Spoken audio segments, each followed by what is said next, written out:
സ്നേഹമുള്ളവരെ, മഞ്ഞിന്റെ കുളിര്, നക്ഷത്രങ്ങളുടെ തിളക്കം, പുൽക്കൂടിന്റെ പുതുമ, പാതിരാ കുർബാനയുടെ പവിത്രത, പറഞ്ഞാലും പറഞ്ഞാലും തീരാത്ത വിശേഷങ്ങളുമായി പടി കടന്നെത്തിരിക്കുകയാണ് ക്രിസ്മസ്. ഓർമ്മകൾക്ക് സുഗന്ധവും കാഴ്ചകൾക്ക് തിളക്കവും മനസ്സിന് മധുരവും സമ്മാനിക്കുന്ന മനോഹരമായ കാലം. ദൈവം ഭൂമിയോളം താഴ്ന്നതിന്റെയും മനുഷ്യന്റെ മഹത്വത്തിന്റെയും തിരുനാൾ.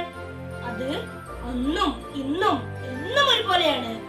പുൽക്കൂട് ദാരിദ്ര്യമാണ്, പുൽക്കൂട് എളിമയാണ്, പുൽക്കൂട് ലാളിത്യമാണ്.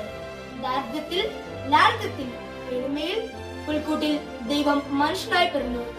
ദൈവത്തിന്റെ സുവിശേഷം അറിയിക്കാൻ അവതരിച്ചവൻ പരിപൂർണ ദാരിദ്ര്യത്തിന്റെ, പരിപൂർണ ലാളിത്യത്തിന്റെ, പരിപൂർണ എളിമയുടെ പാതയിലൂടെ ബെത്ലഹേമിലെ പുൽക്കൂട്ടിൽ മനുഷ്യനായി അവതരിച്ചു. കാളകളും കഴുതകളും കൈതോർത്ത് നിൽക്കുന്നുണ്ടായിരുന്നു, കച്ചി പിടിച്ചിട്ടുണ്ടായിരുന്നു. അവിടെ ലാളിത്യം ബഹുമാനിക്കപ്പെട്ടിരുന്നു, ദാരിദ്ര്യം ആദരിക്കപ്പെട്ടിരുന്നു, എളിമ പ്രകടമായിരുന്നു. ആത്മാവില്ലാത്ത അനുകരണങ്ങളെ മാറ്റി ആഘോഷങ്ങൾ ആഡംബരത്തിന്റെ അസുരവേഗങ്ങളാക്കാതെ മറ്റുള്ളവരിലേക്ക് നമ്മുടെ ഹൃദയങ്ങളെ തുറക്കാം. സ്നേഹം പറ്റിയ തരിശുനിലങ്ങളിൽ, ചൈതന്യമേറ്റ ചതുപ്പ് നിലങ്ങളിൽ ജീവന്റെ വിത്ത് ബന്ധ്യമാകുന്നു. പുണ്യത്തിന്റെ കൂടിച്ചേരലിൽ, സ്നേഹത്തിന്റെ പൂർണ്ണതയിൽ നമുക്ക് ഹൃദയത്തിൽ പുൽക്കോടൊരുക്കാം.